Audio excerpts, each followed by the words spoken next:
प्रभो नमः शिवाय हर हर महादेव शिव शंभो कैलासपति मापति शिव शंकर बाबा धवलेश्वराय वालालिंगाय नमः। दीपं यदि परम ब्रह्म दीपं यदि जनार्दनः दीपहरतु मे पापो पूजा दीप नमस्तुते। धवलेश्वराय वालालिंग महाप्रभु संसार सुखी रखंतु। आज शुभ मंगलवार रे समस्त श्रद्धालु भक्त मानकर मंगल करंतु। समस्त श्रद्धालु भक्त मानक आश्रीपद करंतु। मनस्कामना पूर्ण करंतु। कर्म क्षेत्र उन्नति करंतु। ग्रह इष्ट खंडन करंतु। जगतर मंगल करंतु। विश्वर कल्याण करंतु। आपणकर नाम प्रकाश करंतु।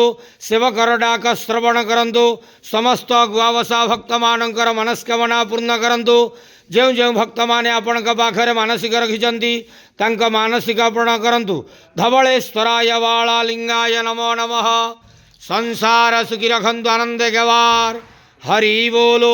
आज शुभ मंगलवार रे समस्त श्रद्धालु भक्त मानकर मंगल करंतु आनंद गवार हरि बोलो। बाबा धवलेश्वराय वालालिंगाय नमो नमः।